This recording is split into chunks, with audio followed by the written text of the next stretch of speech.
Perhaps we must start this discussion by asking this question, which is in the minds of many South Africans.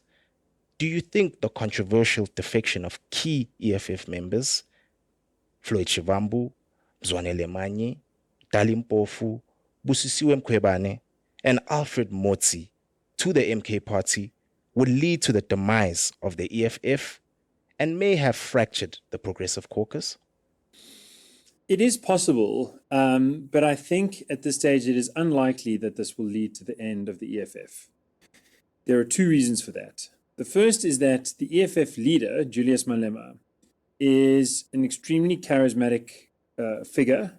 He is very positively regarded in polling by a minority. It's a small minority of the population, but those who regard him positively have very intense positive feelings towards him. The second is that the EFF brand has a similar level of commitment. Around 10% of the population shows somewhat positive attitudes, and 5% of the population, 10% of the adult voting age population, really has a lot of enthusiasm for the EFF.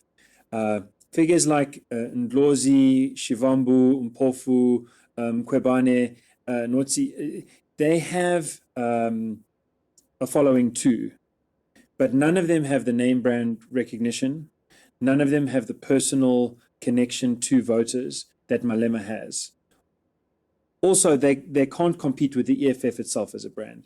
If you look back over the last 10 years, the EFF has lost some of its senior figures along the way.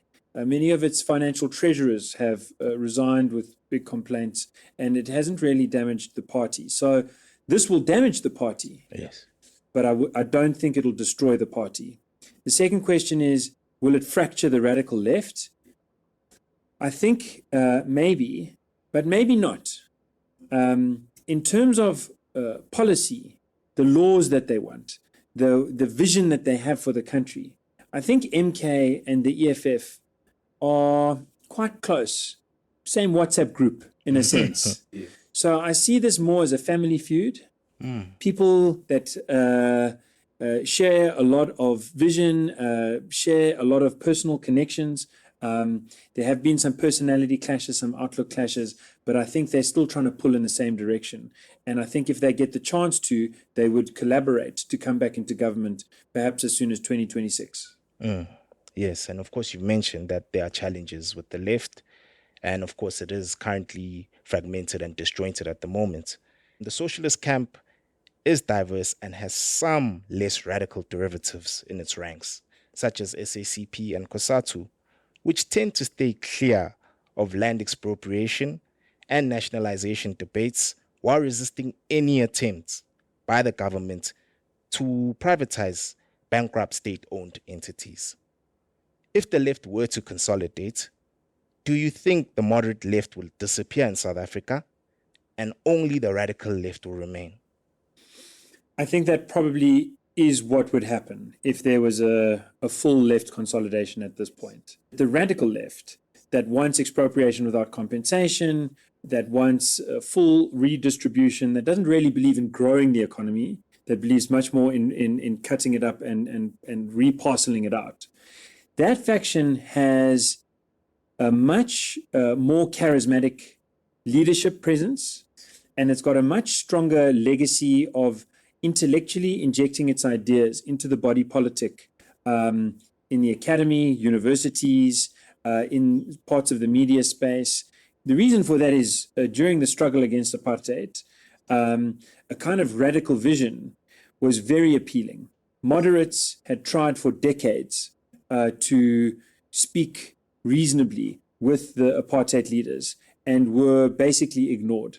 And so a more radical mood took over and bore fruit.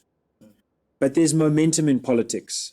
And the thing that worked in the last war doesn't necessarily work in this war, but the generals will want to fight in the same strategy in any case because it's what they know.